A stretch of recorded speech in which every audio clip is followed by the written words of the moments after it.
Hello people of the internet, I'm AdoptedMike, and this is the Zalman external hard drive case. But it's a little bit better than that because it will allow us to have a virtual drive as well too. So we'll take a look here. USB 3.0, the one-touch backup and safe removal, easy menu navigation using jog shuttle. So there you go. You can start to see how this thing could be used a little differently. Take a look at the back here. We've got the external interface there. Internal, so it's SATA 1 or SATA 2. It's 2.5 inch. There's our dimensions there. Materials it's made out of. No AC adapter. And it does include the USB auxiliary cable. But it supports most operating systems there, so that's cool.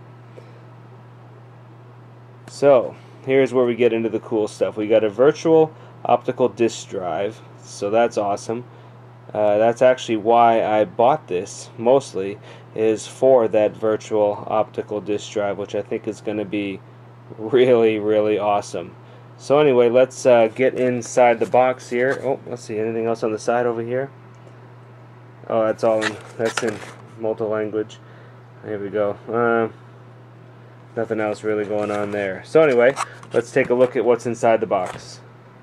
So for starters, we've got the quick guide for this, which will tell you how to install the drive or show in pictures anyway. And then we also have, there is a backup utility here on a mini CD. It comes with a USB 3.0 cable, so that's where we'll get power from the bus. And then there is the USB 3.0 interface with the actual unit itself. We get the little bitty tiny screwdriver and little bitty tiny screws to keep the enclosure together, and then we get a little carrying case, kind of protective case. But the main reason for buying this is not for the accessories, it's for the unit itself. So here's a look. It comes in different colors. I obviously got the black one. You can see there we have the backup, one-touch backup button there. There's our super speed USB 3.0 connector, and there we have our LED indicator light. I'm assuming it's going to flash with access. And then we have the jog wheel over here. It pushes in and goes up and down. So there's a look. It's aluminum here, brushed aluminum on both sides, and then it's kind of a rubber texture kind of inlet a little bit on both of the sides there as well too. So anyway, let's pop a hard drive in here and get it and test it out. So I'm going to be using my hard drive caddy here with an OCZ solid state drive, 60 gigabytes, to put all my ISOs and stuff like that to install operating systems, and this should help it install quite a bit quicker. So anyway, you pop the top, come over here and connect the data and power. So basically now you have this unit there connected, and then you slide down in there and closed. So now we'll just peel back this a little bit. The screws are actually behind this rubber thing, so we'll just peel it back, and if I can show it on the camera, it peels back. There we go. It peels back and then allows for these screws to be installed. And there we go, we got the screw installed, so we just pop it back down. And I'm really kind of glad that they included 4 screws with this, because actually while installing the screw I drop one of them on the floor, and I'm pretty sure it'll never be found again unless I go dig out a magnet. So probably lost in the carpet. Now anyway, let's hook this thing up and test it out. Okay, so now for my favorite part of the Zalman drive there. I got to do a Windows 7 installation, but we won't need the disk anymore. We still need the COA on the back, obviously, but we're going to do the Windows installs off of the ISOs that I picked up. Let's take a closer look. Alright, so I've plugged the unit in, and then what happens first, we get a listing of everything that is in the ISO directory. So I've got SteamOS, Let's see, we've got Ubuntu 32-bit, we've got 64-bit, let's see, Windows 7 Home Premium 32-bit, and there's the one that I actually want for this particular build. But anyway, you know, you can throw anything in there, Pro, Ultimate, and then end of list. So any ISO that you put in there, it will read it and treat it as a CD, as you'll see here in a minute. So we got the unlocked icon up there and everything, so you push this little wheel button in and then you just see the CD logo start up. So now this thing will work as a virtual CD-ROM. So you boot into your, well, however your BIOS takes it. Usually it's like F12 to get the boot menu on newer motherboards. So you hit F12 and then you just boot as a portable CD-ROM, and instead of having to wait for the spindle to speed up and the read heads to go back and forth, it can pull the data as fast as the USB 2.0 allows, which is a hell of a lot faster than the DVD can pull any day of the week. And here we go.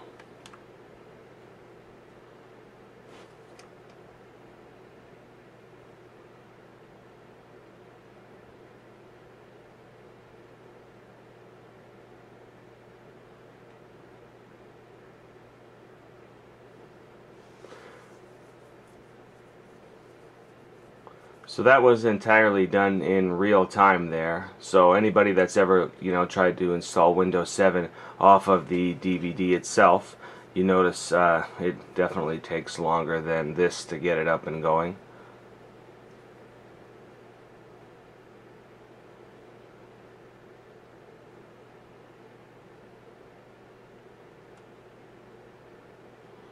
And there we are, ready to install Windows. So I think that is beautiful as far as startup time. I'm not going to bore you with the rest of the Windows installation. I can just tell you that it's probably at least twice as fast, it feels like. I've never timed it myself personally, but saving half the time on a Windows installation, you know, in my book, that is pretty good, especially as many as I end up doing every month. This saves me quite a bit of time. So to wrap it all up, I've been using this for a couple of months, using it to install the ISOs just like I did earlier in the video.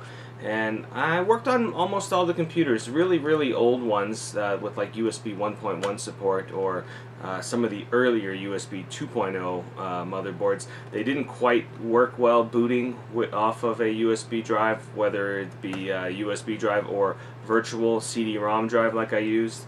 But, I mean, I suppose that's to be expected, but anything newer was just phenomenal as far as the install process goes. So much faster, so much easier. All my ISOs are on one particular box instead of having multiple CDs and swapping DVDs and all that type of stuff. In fact, when I do a lot of installs on systems without DVD-ROMs, then I don't have to pull out the external CD-ROM, which is even, or the external DVD, which is even slower than the internal DVD reader, and this just made my life so much easier when it comes to all the install processes. So anyway, I didn't even get into the software suite, but there's some backup utilities and other stuff on the software. Like, I really don't even care about those because I really only bought this for that virtual CD-ROM drive. Anyway, I highly recommend it to anybody who has to install Windows or other operating systems an awful lot. If you can get it in an ISO, you can get it on this drive and you can install it and boot from it and everything. It's just beautiful. Can't recommend it enough. I want to say it was like 40 bucks. Great price in my opinion. You have to throw an SSD. I would recommend SSD, by the way, especially if you're moving it around a lot. You don't want to ruin the hard drive inside, and like, I mean, obviously most people that use this a lot are going to move it a lot. So yeah, just swap an SSD in there and you're good to go. It is awesome. Anyway, if you liked the video, go ahead and give me a thumbs up. If you don't, give me a thumbs down, and in the comment section below, tell me what you think about this device, or if you have it, let me know what your thoughts are, particularly if you use it for the backup suite like I didn't. I'd like to know what you guys think of the other features of this thing other than what I've tested. And as always, thanks for watching.